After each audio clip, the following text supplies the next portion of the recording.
ایک 35 سالہ تھکی ہوئی دیہاتی عورت رخسانہ، جس کے چہرے کے نقوش تیز ہیں، ہاتھ کھردرے ہیں، اور وہ پرانی بھوری شلوار قمیص پہنے سورج غروب ہونے کے وقت گندم کے کھیت میں اکیلے کام کر رہی ہے۔ دور ایک چھوٹا سا مٹی کا گھر ہے۔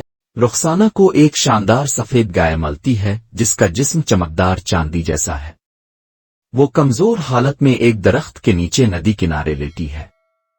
سورج کی کرنیں پتوں سے چھن کر آ رہی ہوں اور ارد گرد کی گھاس ہوا میں جھوم رہی ہے۔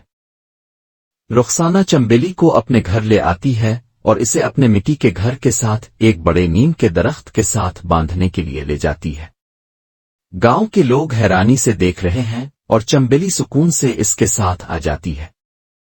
رخسانہ فجر کے وقت خوشی سے چمبیلی کا دودھ دو رہی ہوتی ہے۔ گاؤں پر نرم سنہری روشنی پھیل رہی ہوتی ہے۔ بالٹی گاڑے اور ملائم دودھ سے بھر جاتی ہے اور رخسانہ حیرت اور مسکراہٹ کے ساتھ دیکھ رہی ہوتی ہے۔ رخسانہ حیرت زدہ ہو کر دیکھ رہی ہوتی ہے جب چمبیلی کے منہ سے ایک چمکتا ہوا سونے کا سکہ گرتا ہے۔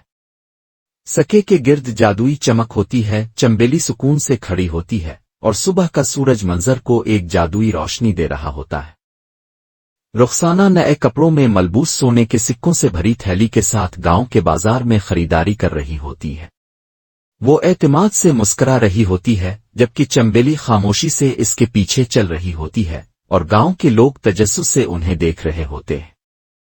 رخسانہ غصے میں چمبیلی سے مزید سونے کے سکے مانگتی ہے۔ وہ اس پر جان بوجھ کر مزید سونے کے سکے نہ دینے کا الزام لگاتی ہے جبکہ چمبیلی نیم کے درخت کے نیچے خاموش معصوم نظروں سے کھڑی رہتی ہے۔ آسمان پر گہرے بادل چھا جاتے ہیں۔ رخسانہ حیرانی سے دیکھ رہی ہوتی ہے جب چمبیلی کے منہ سے سونے کی بجائے ایک دھندلا لوہے کا سکہ گرتا ہے۔ اس کے ہاتھ کھلے کے کھلے رہ جاتے ہیں، یقین نہ آنے والے انداز میں، اور نیم کے درخت کے ارد گرد پھول مرجھا جاتے ہیں۔ آسمان گہرا ہوتا جا رہا ہے۔ رخسانہ چمبیلی کے پاس بیٹھ کر رونا شروع ہو جاتی ہے اور ہاتھ جوڑ کر معافی مانگنے لگ جاتی ہے کہ وہ اسے معاف کر دے، لیکن چمبیلی خاموشی سے بس بھوسا چبا رہی ہوتی ہے اور منظر میں اداسی اور خاموشی چھا جاتی ہے۔ کہانی کا سبق: لالچ ایک لعنت ہے۔